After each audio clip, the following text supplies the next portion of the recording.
बच्चों, आज हम जंतु और पादपों के अलावा कुछ ऐसे जीवों के बारे में बात करने वाले हैं जिन्हें हम अपने नग्न आंखों से नहीं देख सकते हैं, जिन्हें देखने के लिए हमें माइक्रोस्कोप की आवश्यकता होती है। तो आप समझ ही गए होंगे कि मैं सूक्ष्म जीव यानी कि माइक्रोब्स की बात कर रही हूँ। सूक्ष्म जीव जैसे कि जीवाणु हैं, विषाणु हैं, नीलहरी शैवाल है, माइकोप्लाज्मा है, वॉल्वॉक्स है, एनाबिना, ये सभी को देखने के लिए हमें माइक्रोस्कोप की सहायता लेनी होती है। ये जो सूक्ष्म जीव होते हैं ये सर्वव्यापी है, मतलब ये हर जगह पाए जाते हैं। जैसे कि ये मृदा में पाए जाते हैं, जल में पाए जाते हैं, वायु में भी ये उपस्थित होते हैं, बर्फ की परतों में कई मीटर नीचे तक ये जीवाणु उपस्थित होते हैं। और तो और जहाँ पर जीवन संभव नहीं है, मतलब जहाँ का तापमान 100 डिग्री सेल्सियस से भी ज़्यादा है, वहाँ पर भी ये जीवित रह लेते हैं और वहाँ पर भी ये पाए जाते हैं। इसके अलावा ये हमारे शरीर के अंदर में अन्य प्राणियों में भी ये सूक्ष्मजीव पाए जाते हैं। और तो और जहाँ पर माध्यम अधिक अम्लीय है और अधिक क्षारीय है, ऐसे माध्यम में भी ये पाए जाते हैं। तो सूक्ष्मजीव हर जगह पर उपस्थित रहते हैं। लेकिन जब हम सूक्ष्मजीव का नाम सुनते हैं तो कहीं ना कहीं हमारे दिमाग में ये आ जाता है कि जो सूक्ष्मजीव होते हैं ये बहुत ही हानिकारक होते हैं। हाँ, आप गलत नहीं है, बिल्कुल सही है, सूक्ष्मजीव बहुत हानिकारक होते हैं, लेकिन हानिकारक होने के साथ साथ ये हमारे लिए लाभप्रद भी है। ये हमारे लिए कितने फायदेमंद है, इसे जानने के लिए ही आज हम पढ़ेंगे मानव कल्याण में सूक्ष्मजीव, माइक्रोब्स इन ह्यूमन वेलफेयर। ये माइक्रोब्स को या सूक्ष्म जीवों को आर.एच. व्हिटेकर ने जब 5 जगत वर्गीकरण दिया था तो उन्होंने सभी सूक्ष्म जीवों को जगत मोनेरा में रखा था। तो जगत मोनेरा में जो सूक्ष्म जीव उपस्थित है वो है जीवाणु, नीलहरी शैवाल, माइकोप्लाज्मा। तो ये जितने भी सूक्ष्म जीव होते हैं जिन्हें जगत मोनेरा में रखा गया था, इनकी विशेषता ये होती है कि ये एक कोशिकीय होते हैं, प्रोकैरियोटिक होते हैं, मतलब इनके जो केंद्रकीय पदार्थ होते हैं ये केंद्रकीय झिल्ली से घिरे हुए नहीं रहते हैं। इसके अलावा इनकी कोशिकाओं में endoplasmic reticulum, mitochondria, Golgi body, ये सभी कोशिकांग नहीं पाए जाते हैं। मोनेरा जगत के कुछ जीव ऐसे हैं जिनमें प्रकाश संश्लेषी पटलिकाएं पाई जाती है, जिनके कारण उनमें प्रकाश संश्लेषण करने की क्षमता पाई जाती है। कुछ जीव मोनेरा जगत के ऐसे होते हैं जो वातावरण के नाइट्रोजन को नाइट्रोजनी यौगिकों में स्थिरीकृत करने की क्षमता पाई जाती है और इसी को हम नाइट्रोजन स्थिरीकरण कहते हैं। तो जगत मोनेरा के अगर हम जीवाणु की बात करते हैं, बैक्टीरिया की बात करते हैं, तो जो जीवाणु होते हैं, बैक्टीरिया होते हैं, ये भी एक कोशिकीय होते हैं, प्रोकैरियोटिक होते हैं। इसके अलावा इसकी जो कोशिका भित्ति होती है ये म्यूकोपेप्टाइड्स की बनी होती हैं और ये जीवाणु जंतुओं से ज़्यादा पादपों से समानता प्रदर्शित करते हैं। तो ये जो जीवाणु होते हैं ये अलग अलग आकार के होते हैं, जैसे कि गोलाकार, दंडाकार या फ्लैजिला युक्त जीवाणु। तो सबसे पहले हम गोलाकार जीवाणु को देखते हैं। यहाँ पर आप देख सकते हैं विभिन्न प्रकार के जीवाणु आपको दिखाई दे रहे हैं। तो गोलाकार जो संरचना, अगर ये सिंगल सेल है तब हम इसे मोनोकोकस कहते हैं। अगर 2 एक साथ कोशिकाएं है तो ये कहलाती है डिप्लोकोकस, और अगर ये 4 एक साथ हमको दिखाई देती है तब ये हो जाती है टेट्राकोकस बैक्टीरिया। और आपको दिख रही है चैन के फॉर्म में ये दिखाई दे रही है संरचना, तो अब इसे स्ट्रेप्टोकोकस कहते हैं। और ग्रुप में दिखाई दे रही है तो ये कहलाती है सार्सिना, बैक्टीरिया का सार्सिना ग्रुप। उसके अलावा अगर ये अंगूर के गुच्छे के समान आपको संरचना दिखाई देती है तब इस प्रकार के बैक्टीरिया को हम कहते हैं स्टेफेलोकोकस बैक्टीरिया। इसी प्रकार से आप देख रहे हैं यहाँ पर रॉड शेप बैक्टीरिया दिखाई दे रही है। सिंगल सेल है तो ये बैसिलस बैक्टीरिया हो गई, अगर 2 एक साथ है तो ये डिप्लोबैसिलस हो गई, और आपको चैन के फॉर्म में दिखाई दे रही है तो ये कहलाती है स्ट्रिप्टोबैसिलस बैक्टीरिया। इसी प्रकार से ग्रुप में आपको दिख रही है, रॉड शेप ग्रुप में आपको दिखाई दे रही बैक्टीरिया, तब इसे ये पैलिसेड कहलाती है। तो ये हो गए रॉड शेप बैक्टीरिया। अब हम ऐसे बैक्टीरिया की बात करते हैं जो थोड़ी स्पाइरल होती है, थोड़ी मुड़ी हुई संरचना आपको दिखाई दे रही है, इसको हम कहते हैं स्पाइरलम। वैसे कॉमा जैसी जो संरचना दिखाई दे रही है ये कहलाती है विब्रियो बैक्टीरिया। तो ये बैक्टीरिया के अलग अलग रूप है, बैक्टीरिया के अलग अलग टाइप्स हैं। ये जो बैक्टीरिया होती है, जैसे कि मैंने कहा कि हम इन्हें नग्न आँखों से नहीं देख सकते, लेकिन अगर हम इन बैक्टीरिया को पोषक माध्यम में ऊतक संवर्धन विधि के द्वारा गुणन कराकर कॉलोनियों के रूप में इसे हम देख सकते हैं। जैसे कि यहाँ पर आप पेट्री डिश में देख रही है कॉलोनिया, ये बैक्टीरिया की कॉलोनी है, तो इसे एक पोषक माध्यम में उगाया गया है।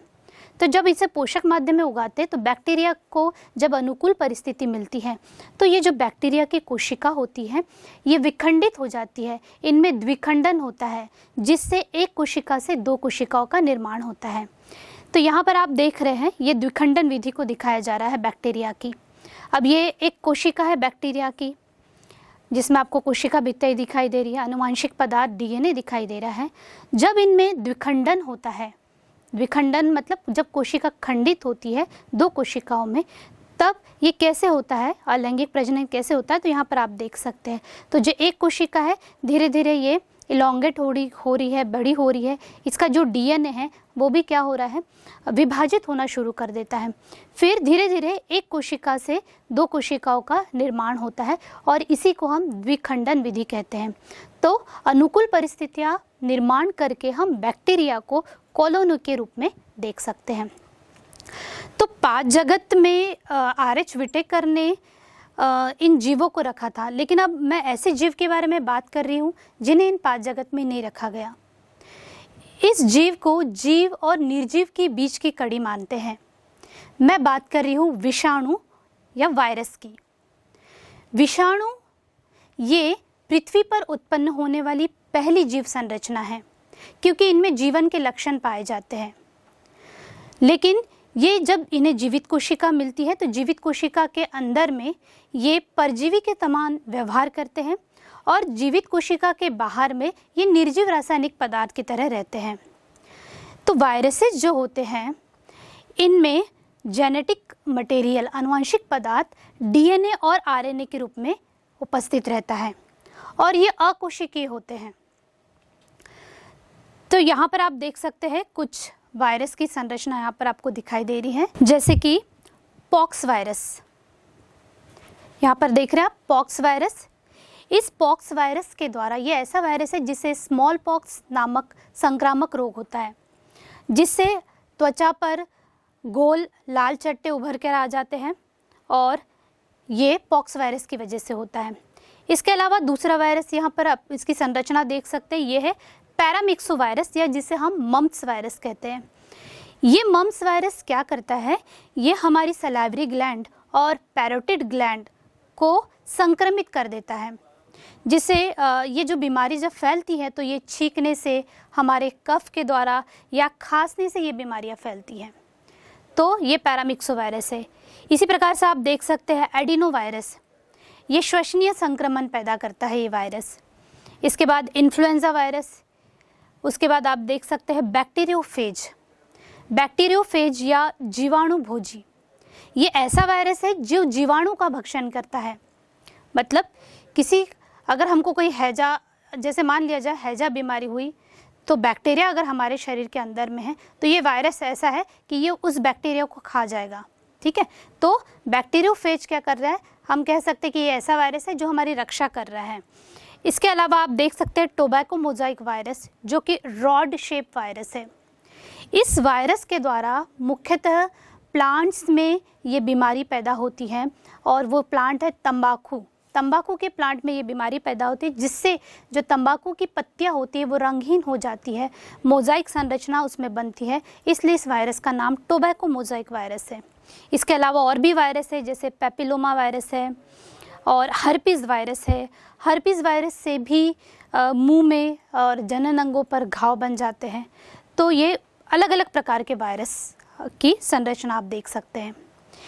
इसके अलावा बच्चों, वायरस से भी सूक्ष्म कण, ऐसे कण जो रोगजनक कण हैं, जो कहलाते हैं विरोइड्स या प्रायोन्स। तो विरॉइड्स जो होते हैं ये वायरस जैसे ही होते हैं, लेकिन वायरस से भी ज़्यादा सूक्ष्म होते हैं, और विरॉइड से भी ज़्यादा सूक्ष्म है प्रायोन्स। तो दोनों में क्या अंतर है? तो जो विरॉइड्स होते हैं, ठीक है, विरॉइड्स में सिंगल स्ट्रैंडेड आरएनए होता है, और ये ज़्यादातर जो विरॉइड्स होते हैं ये पादप को संक्रमित कर देते हैं। और जब प्रायोन्स की बात करती है तो प्रायोन्स में आरएनए या डीएनए नहीं होता, इसमें सिर्फ प्रोटीन्स होते हैं, ठीक है। और प्रायोन्स जो होते हैं ये इतने हानिकारक होते हैं कि ये एनिमल और ह्यूमन के जो हमारा तंत्रिका तंत्र है उसे संक्रमित कर देते हैं। तो मुख्यतः ये जो प्रायोन्स होते हैं ये एनिमल्स को या जंतु को ज़्यादा अधिक संक्रमित करते हैं। तो बच्चों, ये सूक्ष्म जीव हम मनुष्यों के लिए बहुत ज़्यादा लाभदायक है। हम हर रोज़ इन सूक्ष्म जीवों के द्वारा उत्पन्न उत्पादों का उपयोग करते हैं। आप इन उत्पादों को जानते भी हैं, जैसे कि दही है, डोसा, इडली, पनीर, चीज़, ये सभी जो उत्पाद है ये सूक्ष्म जीव की ही देन है। तो चलिए हम जानते हैं कि दही का निर्माण कैसे होता है। तो दही कैसे बनाया जाता है? इसके लिए हमें दूध की आवश्यकता होती है। दूध को हल्का गुनगुना किया जाता है, हल्का गर्म किया जाता है। हमें दूध को बहुत ठंडा भी नहीं रखना है, बहुत ज़्यादा गर्म भी नहीं करना है। इतना गर्म करना है कि इसका तापमान जो है वो 40 डिग्री सेल्सियस से नीचे हो। अब इस दूध में हम थोड़ा सा दही मिलाएंगे। जब इस दूध में थोड़ा सा दही मिलाया जाता है तो हम इसे कहते हैं जामन, या दही किस रूप में मिला रहे हैं हम? निविष्ट द्रव्य के रूप में मिला रहे हैं। अब ये जो दही थोड़ा सा दूध में मिला रहे हैं, इस दही में असंख्य लैक्टिक एसिड बैक्टीरिया उपस्थित है। फिर दही मिलाने के बाद इसे हम 4-5 घंटे के लिए रख देते हैं, और फिर बाद में हम देखते हैं कि जो दूध था वो दही में परिवर्तित हो गया। तो कैसे हुआ होगा? ये लैक्टिक एसिड बैक्टीरिया ने कैसे काम किया होगा? चलिए देखते हैं। तो लैक्टिक एसिड बैक्टीरिया में लैक्टोबैसिलस एसिडोफिलस बैक्टीरिया है और स्ट्रेप्टोकोकस लैक्टिस, ये बैक्टीरिया यहाँ पर काम करते हैं। कैसे? सबसे पहले दूध में जो लैक्टोज शर्करा है वो लैक्टिक अम्ल में बदल जाता है। कैसे बदलता है? यहाँ पर जो बैक्टीरिया है लैक्टोबैसिलस एसिडोफिलस, ये बैक्टीरिया क्या करता है? दूध के लैक्टोज शर्करा को लैक्टिक अम्ल में बदल देता है। और जो दूसरी बैक्टीरिया है स्ट्रेप्टोकोकस लैक्टिस, ये स्ट्रेप्टोकोकस लैक्टिस दूध में जो कैसिन प्रोटीन उपस्थित है उस कैसिन प्रोटीन को स्कंदित कर देता है। स्कंदित कर देता है मतलब उसकी क्लॉटिंग कर देता है, या हम कह सकते हैं कि थक्का जमा देता है। तो दूध जो था वो थक्के के रूप में जम जाता है। तो ये किसके द्वारा हो रहा है? स्ट्रेप्टोकोकस लैक्टिस के द्वारा। इस प्रकार से दूध से क्या बन गया है? दही बन गया है। अब ये जो दही बनता है ये हमारे स्वास्थ्य के लिए बहुत ज़्यादा लाभदायक है, क्योंकि इनमें विटामिन्स की मात्रा, विटामिन B12 की मात्रा बहुत अधिक बढ़ जाती है, और इसलिए हमारे स्वास्थ्य के लिए बहुत लाभदायक होता है। तो हमने देखा कि दूध से दही बना, किनके कारण? सूक्ष्म जीव के कारण। अब हम बात करते हैं डोसा और इडली, जो हमें बहुत पसंद है, आप बहुत खाते होंगे। तो डोसा और इडली जो है इन्हें चावल के आटे को गीला करके या भिगा के बनाया जाता है।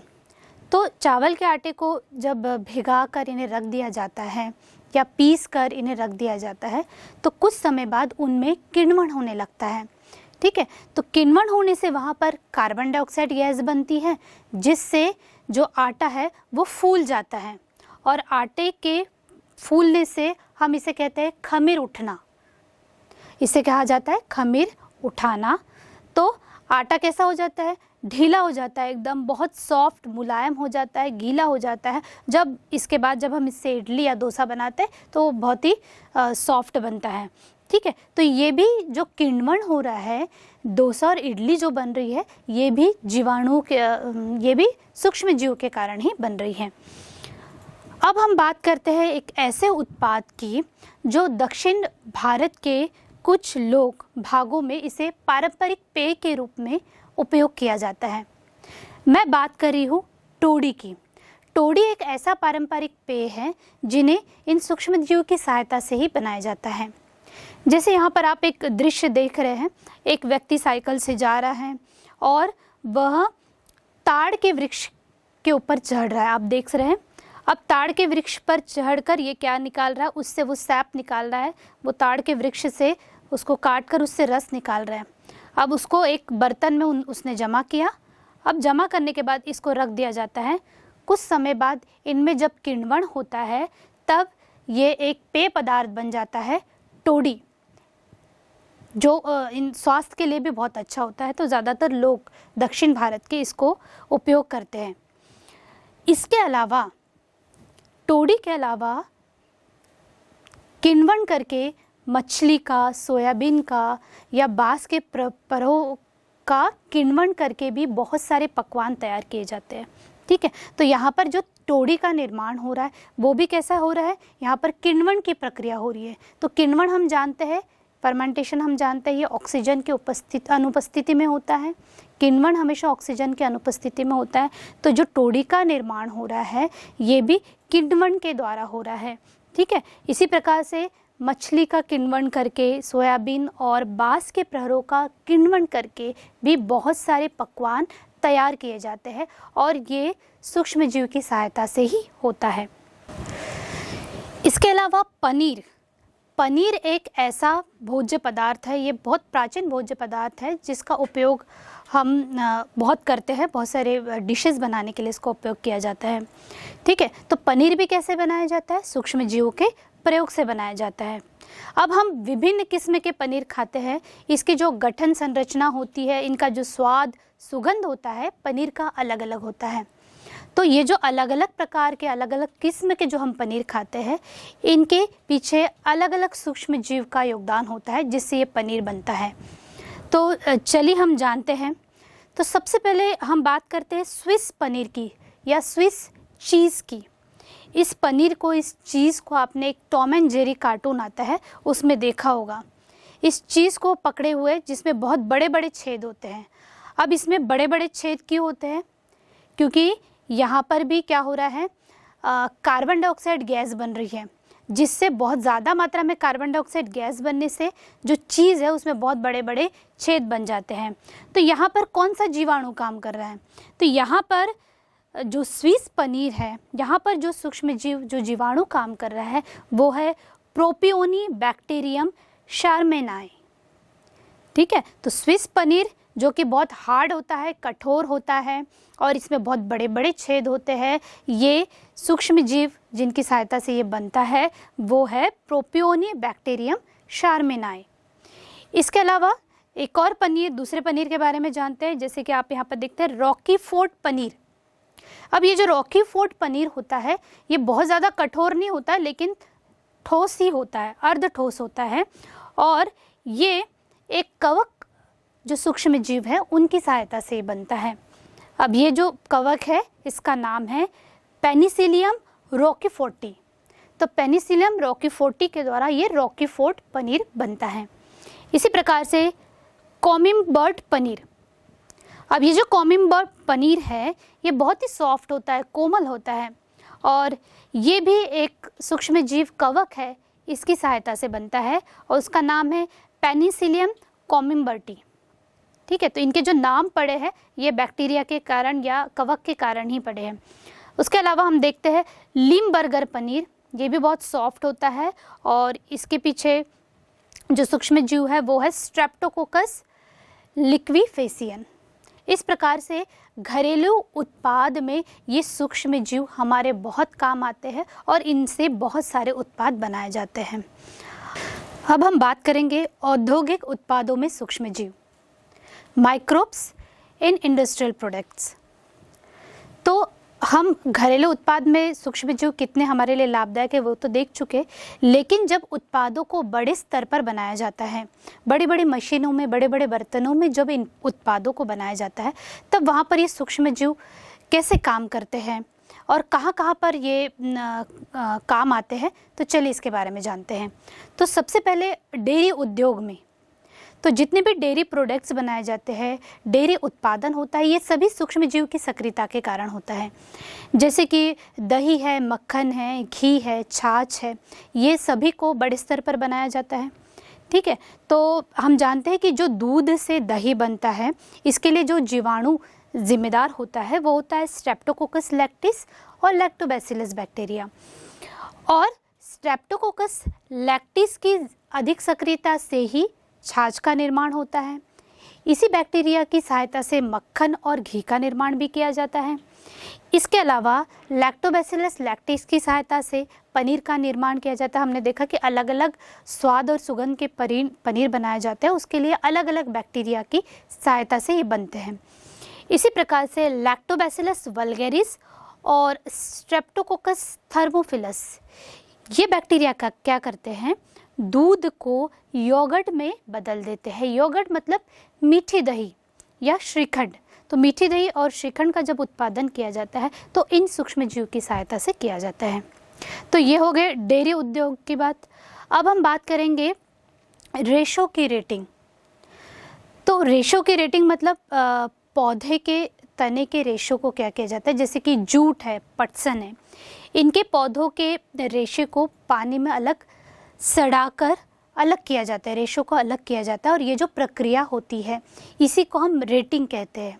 अब ये किसकी, कौन सा बैक्टीरिया की सहायता से किया जाता है, तो यहाँ पर जो बैक्टीरिया काम करता है वो है क्लोस्ट्रीडियम ब्यूटेरिकम।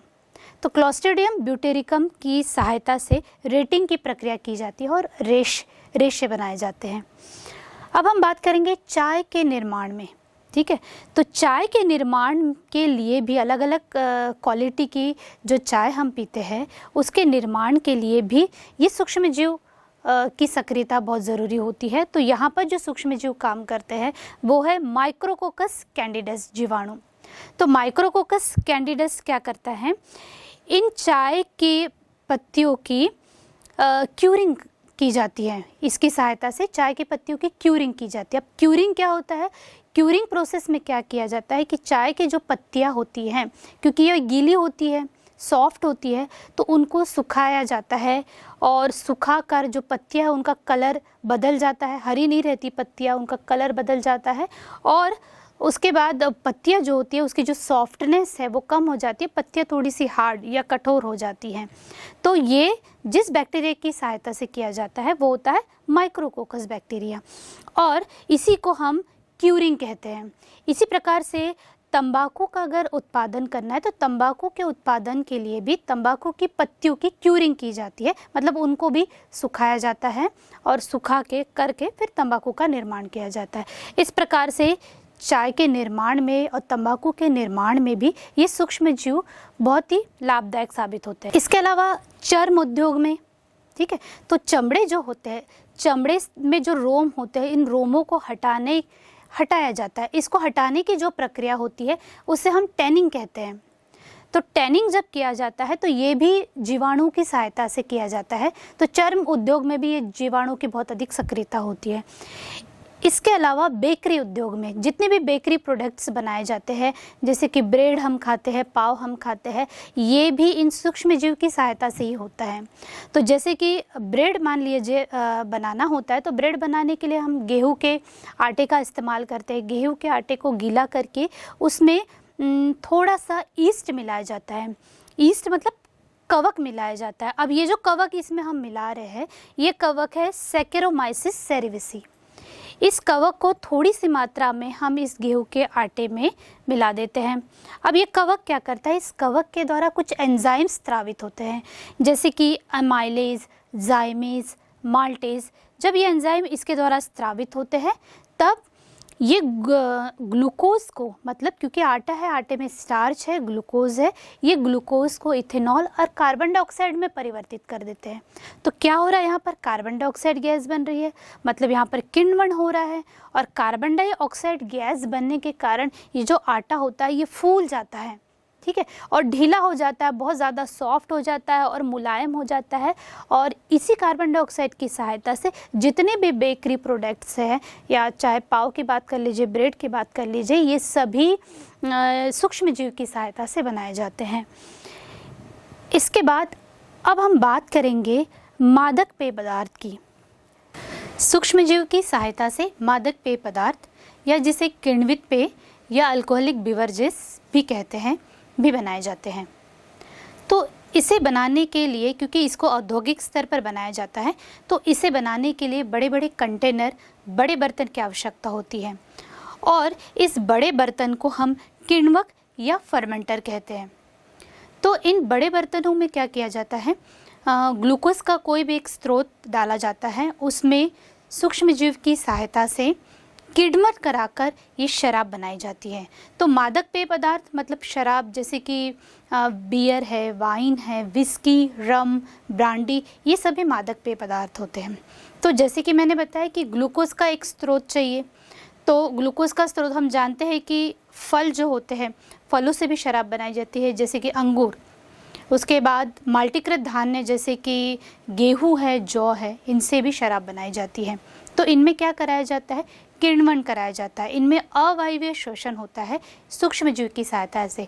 ये सूक्ष्मजीव है कवक, जिसका नाम है सैकेरोमाइसिस सेरेविसी। ये क्या करेगा, किण्वन करेगा, जिससे ग्लूकोज जो कि खाद्य पदार्थ है वो अपघटित होगा, जिससे अल्कोहल और कार्बन डाइऑक्साइड बनेगी और जो ग्लूकोज है वो किस में बदल गया, अल्कोहल में। तो क्या बन गई, शराब बन गई, अल्कोहल बन गया। इस प्रकार से ये मादक पेय पदार्थों को इन कंटेनर में किण्वन कराकर प्राप्त किया जाता है। तो हम दो प्रकार की शराब देखते हैं, एक होती है आसवन करके बनाई जाती है और कुछ शराब होती है वो बिना आसवन के बनाई जाती है। तो आसवन करके जो शराब बनाई जाती है, जैसे कि रम, ब्रांडी, विस्की, ये ऐसी शराब है जिन्हें आसवन के द्वारा बनाया जाता है। और बिना आसवन के जो शराब बनाई जाती है वो है बियर और वाइन। ठीक है, तो ताकि इनमें अल्कोहल की सांद्रता ज़्यादा रहे इसलिए इनका आसवन किया जाता है। तो इस प्रकार से मादक पेय पदार्थ सूक्ष्मजीव की सहायता से बनाए जाते हैं।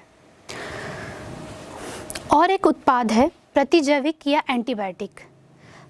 एंटीबायोटिक्स को भी सूक्ष्मजीव की सहायता से जब बनाया गया था तो ये बहुत बड़ा योगदान माना गया था। उस समय 20वीं शताब्दी में एक बहुत बड़ी खोज मानी गई थी जब एंटीबायोटिक का निर्माण हुआ था। तो ये एंटीबायोटिक या प्रतिजैविक हम किसे कहते हैं, तो एंटी जो कि ग्रीक भाषा से लिया गया शब्द है। एंटी का मतलब होता है खिलाफ और बायो का मतलब होता है जीवन, मतलब जीवन के खिलाफ, लेकिन हमारे जीवन के खिलाफ नहीं, सूक्ष्म जीवों के जीवन के खिलाफ।